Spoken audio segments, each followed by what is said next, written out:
Morning student. आज हम लोग क्लास 11 एग्रीकल्चर फिजिक्स आपका लेसन 3 मतलब सिलेबस के अनुसार आपका लेसन 2 होना चाहिए, लेकिन बुक से अगर हम लोग देखेंगे तो बुक से आपका लेसन 3 में है। क्योंकि सिलेबस से हट गया उसको हम लोग नहीं पढ़ा रहे हैं, जो बोर्ड के हिसाब से जो मिला है सिलेबस उस सिलेबस के आधार पर हम लोग पढ़ा रहे हैं। ठीक, इसलिए आप कंफ्यूजन मत होइएगा कि सर जी ये नहीं पढ़ाए हैं। ठीक, आज आप लोग क्लास 11 एग्रीकल्चर फिजिक्स में लेसन आपका लेसन 3 में आपका स्केलर और वेक्टर के बारे में आप लोग स्टडी करेंगे। ठीक, इसमें आपका फर्स्ट है स्केलर क्वांटिटी, अदिश राशियां। तो अदिश राशियां वे राशियां होती हैं जिसमें केवल परिमाण होता है।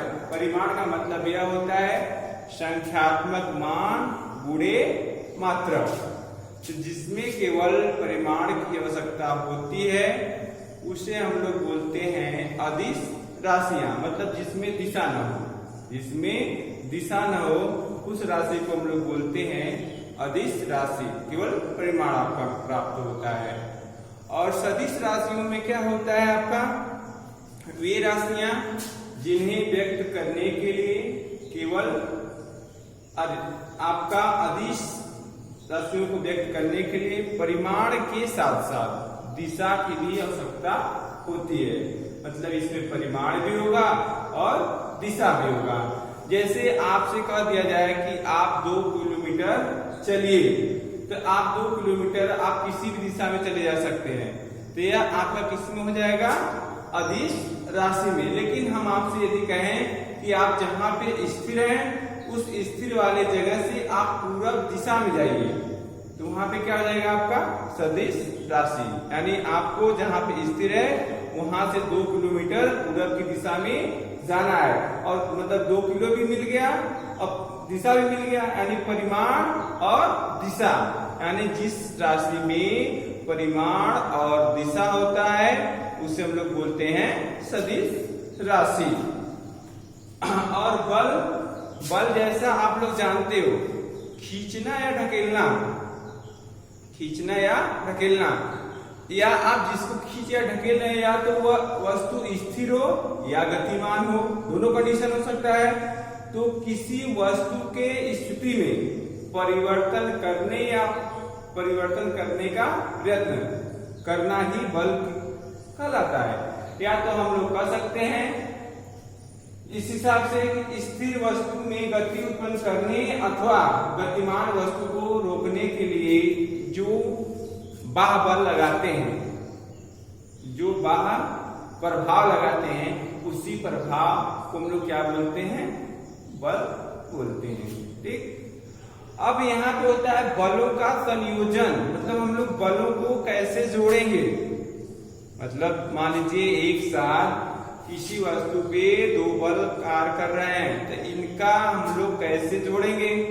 तो जोड़ने के लिए निम्नलिखित विधियां हैं।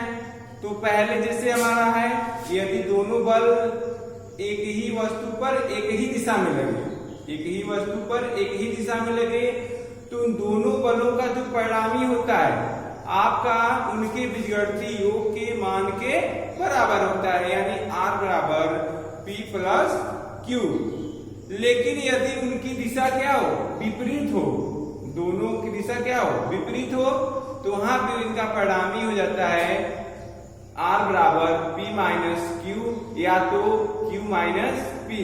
जो मान अधिक होता है, जिस बल का मान अधिक होगा उसमें से हम लोग कम वाले बल को हटाते हैं।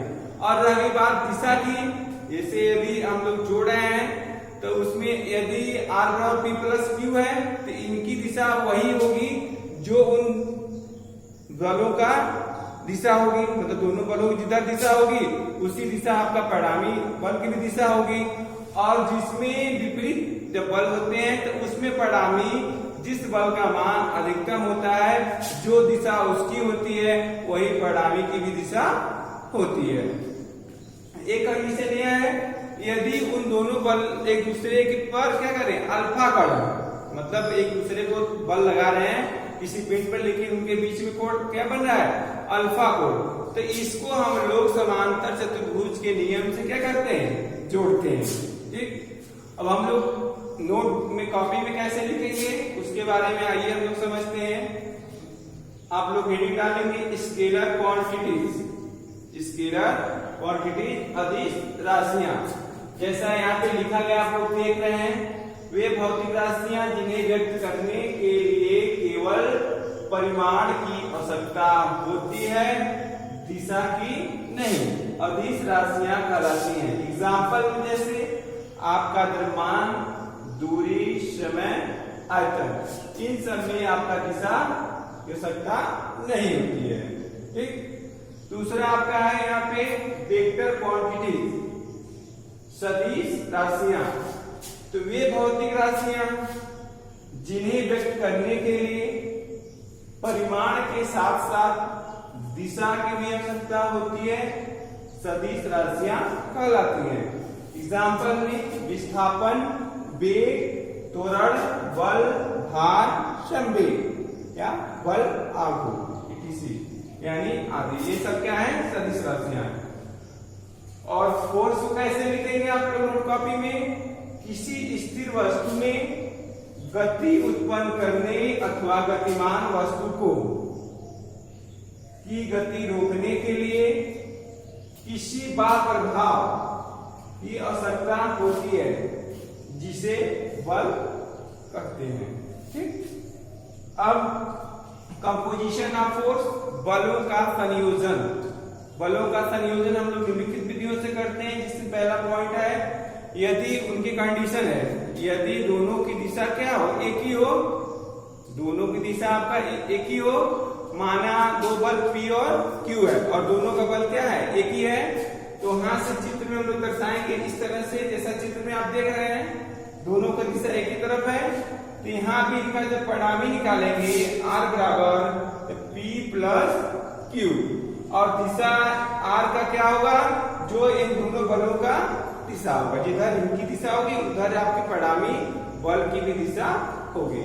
और दूसरा पॉइंट जैसा आप लोग देख रहे हो सेकेंड कंडीशन में, यदि उनकी दिशा क्या हो, विपरीत हो, देख रहे हैं एक बल आपका इधर, एक बल इधर है, एक बल आपका यहाँ पे है।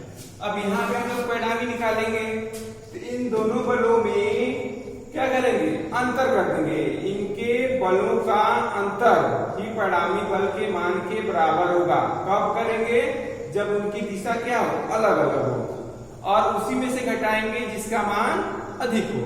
तो यहाँ से R बराबर P माइनस Q, या तो यहाँ पे हो सकता है Q माइनस P जिसका मान अधिक हो, और जिसकी दिशा अब यहाँ पे R की परिणाम क्या होगी, दिशा परिणाम तो आपने निकाल लिया अंतर करके, लेकिन दिशा क्या होगी, जिस बल का, इन दोनों में जिस बल का मान अधिकतम होगा, जो बल की वह दिशा होगी, वही परिणामी बल की भी दिशा होगी। इस तरह से आप लोग नोट कॉपी में क्या करेंगे, तैयार करेंगे। और जिसको पिछला वीडियो चाहिए उसके लिए आप इस चैनल को सब्सक्राइब कर देंगे, आपको पिछला वीडियो भी मिल जाएगा। सो फार थैंक्स।